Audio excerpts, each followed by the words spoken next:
Hi, I'm Shashank Bhargav, and you're listening to Three Things, the Indian Express news show. In this episode, we talk about how the central government has proposed a law which could enable it to change the certification of a film and suggest cuts even after the film has been released. We also talk about what experts are saying about the possibility of a third wave and whether it is likely to affect children more. But first, we talk about Jammu and Kashmir. Last week, the central government reached out to the mainstream political parties in J&K and invited them for a meeting to discuss the political situation in the region. A meeting which will include Prime Minister Narendra Modi. This invite was extended to leaders that include Mehbooba Mufti of the PDP, Farooq Abdullah and Omar Abdullah of National Conference, Sajad Lone of People's Conference, and Ghulam Nabi Azad of the Congress. In this segment, Indian Express's Deeptiman Tiwary joins us to talk about the significance of this outreach by the centre, what the meeting is going to be about, and what it says about the situation in J&K. Deeptiman, the centre has now called all major political parties in J&K for a meeting to discuss the political situation in the region. The meeting, we know, is scheduled to take place on 24th of June, that is on Thursday. But just talking about the centre reaching out to these parties, what significance does it really have? Its significance lies in the fact that this is the first major political outreach to mainstream political parties in Jammu and Kashmir. Until now, we have seen two levels of political outreach from the centre. One was Panchayat elections, the other was the DDC elections, District Development Council elections. Obviously, the DDC elections came after the August 5, 2019 decisions when the special status of the region was abolished and the statehood of the region was taken away and it was turned into union territories. The August 5th decision meant that the region no longer had a functioning state assembly, the main body of elected representatives. It also meant that the region was no longer allowed to have its own constitution or its own penal code, something that the special status had earlier allowed. So that way, this is very, very significant, given that most of these political leaders who will be meeting the Prime Minister were actually under detention for almost 1 year after August 5, 2019 decisions. So this is the first time that the centre, with no less than the Prime Minister, who will be holding an all-party meeting with the major political parties of Kashmir. Let's remember, all these parties and their political leaders have been consistently vilified by politicians of the ruling political party. And so this is very, very significant because it grants some sort of legitimacy to their political heft in the region. And also, this is an attempt by the centre to grant legitimacy and credibility to its own decisions of August 5, 2019, so that when these political parties come and interact with the centre about future course of action in the region, it will grant some sort of credibility to the decisions it took. Perhaps in the long term, the centre will be able to say that there has been a political participation, people from the region have been finally taken into confidence, and a future course of action for the region is being chalked out with their consent. So that it's a very, very significant move. Okay, and just talking about the politics of the region, the centre has for a while been talking about renewing and revamping politics in J&K. Both Panchayat elections and even the DDC polls, that is the District Development Council polls, were supposed to do that. And just to refresh the memory of our listeners, the District Development Councils are this completely new tier of governance that was introduced in J&K, representatives for which are elected through direct elections. And this tier of governance, in a way, has been delinked from the grassroots politics of the region. And the first elections for the DDCs, of course, happened in December last year. But even from these polls, we have not really seen any new major political leaders emerge. So with the government reaching out to these mainstream parties now, what does it say about the outcomes of these elections and their process? To understand that issue, let's first begin with the Panchayat elections. The Panchayat elections were many times it has been articulated by no less than Home Minister Amit Shah publicly that from these panchayat elections, new leaders of Jammu and Kashmir will rise. However, it's been a few years and we haven't seen any of that sort of thing happening for a variety of reasons, which also include security of these people. They have not been able to go out and meet with the public because of security concerns. We know so many of panchayat leaders have been killed by militants, so there is an issue of the fear factor. Then the August 5 decisions also, in a way, delegitimized the leadership of these panchayat representatives, and they were themselves, because of the anger in the valley and a sense of a perception of humiliation that people thought that they suffered by the center not taking them into confidence while making such historic decisions, which completely changed the way Jammu and Kashmir functions or is perceived. So all of that, came together to not really give great results as far as leadership is concerned in the valley. Then the DDC elections were announced, and in DDC elections, we saw the PAGD doing very, very well. Now, PAGD is a coalition of all major political parties in Kashmir. So, the PAGD has, through its performance in the DDC elections, has shown that it continues to, despite all the disappointment or anger that they may have generated towards themselves over the years of whatever kind of administration that they have had in the region, or PDP going with the BJP, or NC not performing satisfactorily to the expectations of the people. So, despite all of that, they were able to show that, look, we have political presence on the ground, we have cadres, we can mobilize people, we are the ones who can make them vote, and they are with us. Deeptiman says that it is through these results that they have asserted their importance in the region and showed that the way forward probably cannot be without them. And this is important for many other reasons as well. We all understand that at all we want to solve the Kashmir problem or make any headway, it has to go through the people. You have to take people into confidence. And it is these people, the political leaders, who have been there for decades and have brought Kashmiri people to vote, to participate in the democratic process.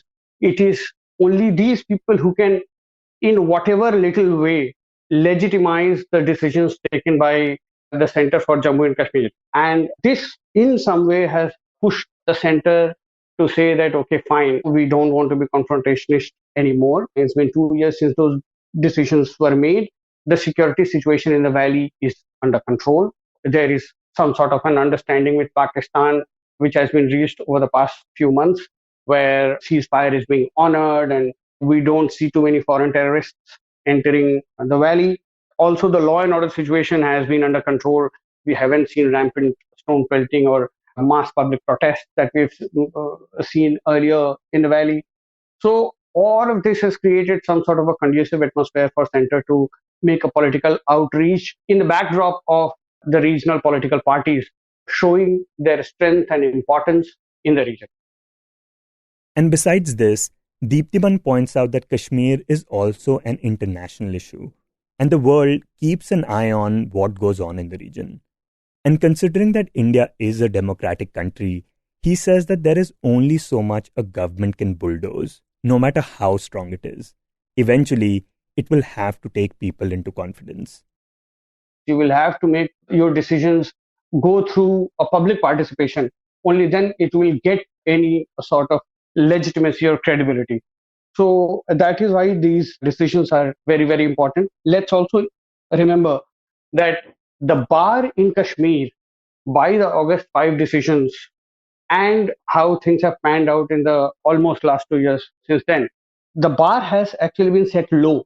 A long-standing demand in Kashmir was about greater autonomy, or there is subtext to that autonomy where there is a movement for liberation and azadi, as they call. So the center has set the bar low, saying that, look, implicitly, Article 370 is not coming back. The decisions are not going to be rescinded. None of that is going to happen. But yes, probably you can get your statehood. Probably you can get a functional assembly. You can have your own decision making. So now let's talk about that. When talking about the meeting, one of the things that is on the agenda is the process of delimitation, which is the process of redrawing constituencies in the Union Territory. Now, delimitation exercise had some opposition from political parties in Kashmir because there has been a subtext of BJP trying to rework delimitation in such a way that Jammu will have more seats and Kashmir will have lesser seats. All kinds of arguments have been made in this regard. So, to push through an exercise of this kind, if you do not take political parties into confidence, you are going to be fighting a losing battle because there will be opposition to it. There is only as much you can bulldoze, and you will have more trouble to deal with. You will get mired in political troubles, law and order issues, public protests. So, to avoid all of this, it is only fair that you take a step towards these political parties who have been protesting about it and probably bring them to some sort of a negotiating table where you can give or take something and have a peaceful rollout of the delimitation process and an eventual election, which will, when if an assembly forms and major political parties participate in that election and an election is held, you can tell the world that, look, boss, we have taken some tough decisions, but at the end of the day, representatives of the people have come forward and participated in this process. So there is a legitimacy to the entire process and the decisions that the center has taken. That's, in a broader sense, the aim of this political outreach.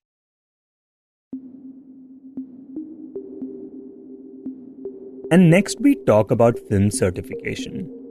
The central government has now brought forth a new bill that would give it powers to order re-examination of a film that has already received certification. It would also potentially give the centre powers to suggest cuts in a film. The bill in question is called the Cinematograph Amendment Bill 2021, and right now the government is seeking public comments on its draft. In this segment, we speak to Indian Express's Krishn Kaushik about what the bill is about, the concerns it raises, and what justification the government is giving for it. Krishn, before we talk about the bill itself, could you just explain how the current certification process for a film works and how exactly does it impact it? Okay, so there are a few things to understand. As of now, not every movie that is made in the country needs a film certification. But any movie that wants to release and have a theatrical release, they need a film certification. So like if you want to release a movie, let's say in a theater, you will need a film certification. So what happens is the producer goes to the CBFC, which is the Central Board for Film Certification, also called the Censor Board, it's not meant to be though.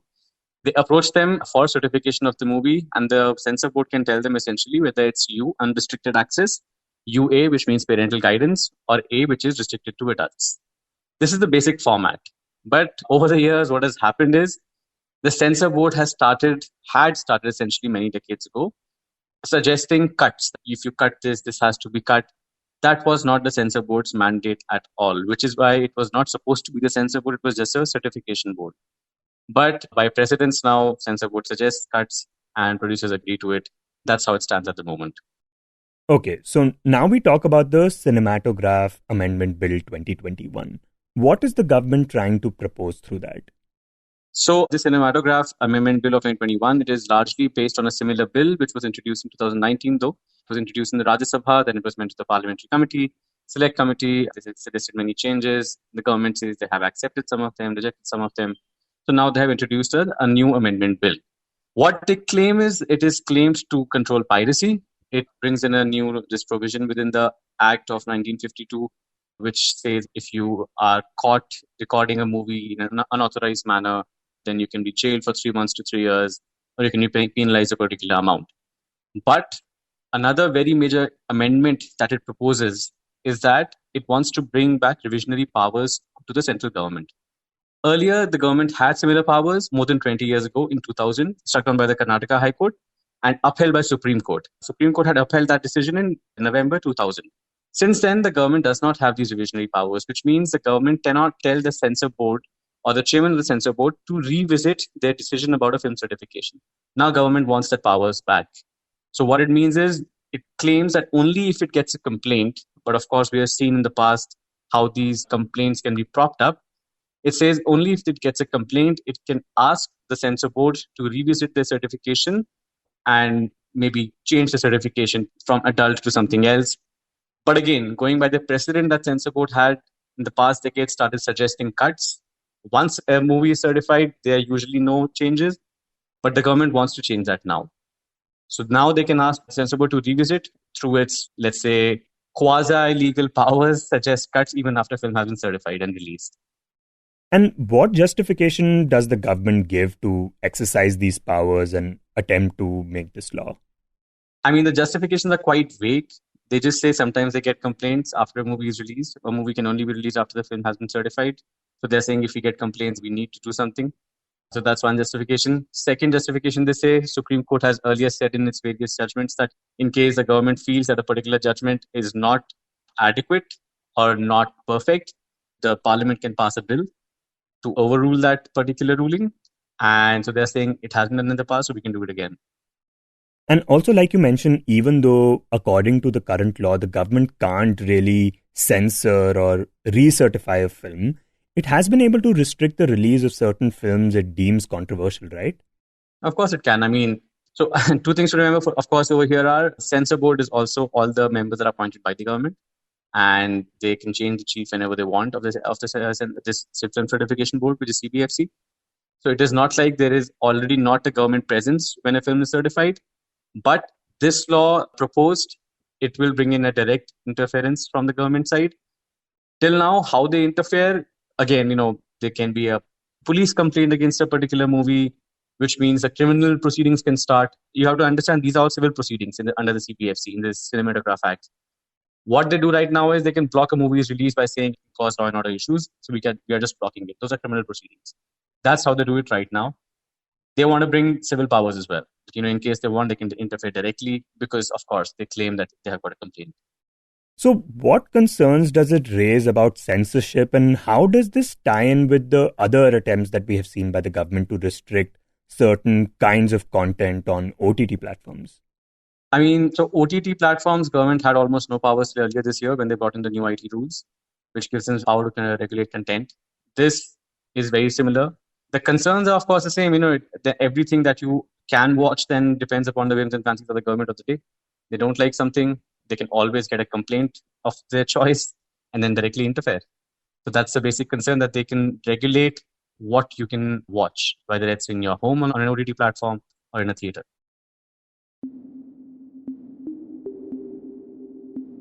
And in the end, we talk about the COVID-19 pandemic. Right now, when cities across the country have been unlocking and easing restrictions, many experts are now warning of a third COVID-19 wave, a new rise in infections that will affect the country soon. So how worried should we be about it, considering that the second wave was devastating? When we spoke to Amitabh Sinha, who reports on science for the paper, one thing he mentioned was that just because there might be a third wave, and it's not even 100% certain that there is going to be one, it doesn't mean that it's going to be as big as the second wave. So there might be a fresh wave of infections. It might be very tolerable in the sense it might be a much smaller wave as well. So what we are talking about third wave or any subsequent wave, we are talking in the realm of possibility. Is it likely to happen or not likely to happen? We are not in the realm of certainty at all. Now, the likelihood is always there. I mean, that's how, as all the experts keep on saying, that's how the pandemic progresses. You will have waves of infections. The number of infections will go up and down, as we have seen in India and in other countries as well. So the chances that there might be a subsequent fresh wave, those chances are very much there. Now, whether that subsequent wave, the third wave or any subsequent wave, would be as bad as the second wave, that we do not know. When talking about the risk, top experts and officials from the health ministry have said that if appropriate protocols are not followed, and if an aggressive vaccine strategy is not implemented, then India could see a third wave in 3 to 4 months. This is why experts say that we should remain alert. We have burnt our fingers by letting our guards down after the first wave. The same thing should not get repeated, even though the likelihood of any subsequent wave being as bad as the second wave are very low. It's very unlikely that any subsequent wave would be as bad as the second wave. But still, the fact that the infections would continue to happen in the population, that remains. So that is not going to go away. The virus is not going to go away anytime soon. The infections will continue. So it is on ourselves to ensure that the fresh wave of infections does not deteriorate into the kind of things that we have seen in April and May. This is the reason why it is important we continue to follow COVID-19 protocols, wear masks, wash our hands, and maintain social distancing even as we go back to work or visit the market again. Now, the other thing that people seem to be worried about is that children would be more vulnerable during the third wave. But Amitabh says that that is only a possibility and we are not sure whether that will actually happen. And let's also discuss why children are being mentioned again and again. It is not because of the fact, as some people seem to suggest, that the first wave affected the older people, the second wave affected the younger ones, and the third would therefore affect children. That is not the rationale. It doesn't happen like that. So I'll tell you what the rationale is. And again, we are talking in terms of possibilities here. So what has happened is that the first and the second wave of infections, when it came, children have largely escaped the worst impacts of the virus. They have been largely remained safe. This is not to say that children did not get the infection, but compared to other age groups, they have largely remained safe. Plus, Amitabh says that they are also a group that hasn't been vaccinated yet. And this is when a fairly large number of people, that is adults, have already been infected and some others are already getting vaccinated. And what happens because of that is any organism, and or in this case the virus, would try to mutate itself in a direction which will increase its survivability.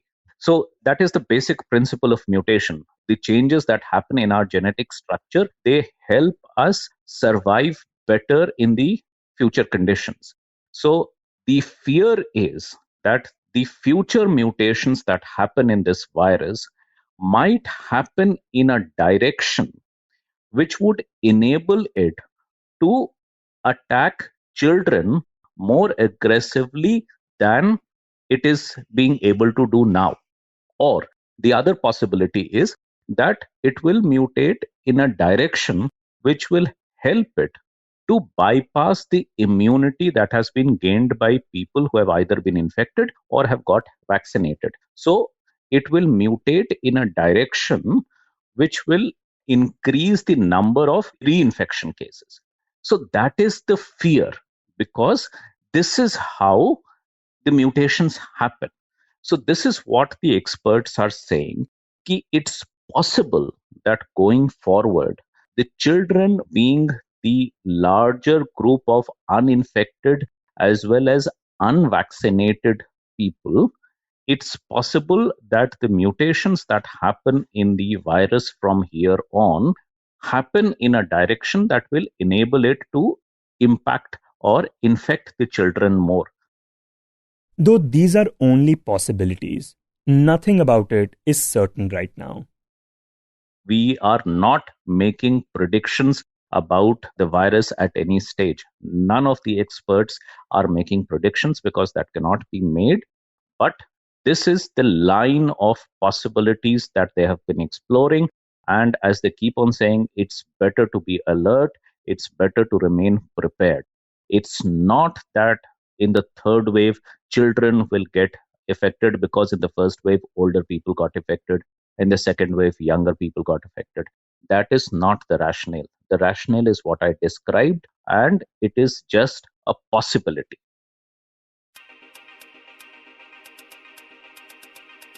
You were listening to Three Things by The Indian Express. Today's show was written and produced by me, Shashank Bhargav, and was edited and mixed by Suresh Pawar. If you like the show, then do subscribe to us wherever you get your podcasts. You can also recommend the show to someone you think will like it, share it with a friend or someone in your family. It's the best way for people to get to know about us. You can tweet us at Express Podcasts and write to us at podcasts@indianexpress.com.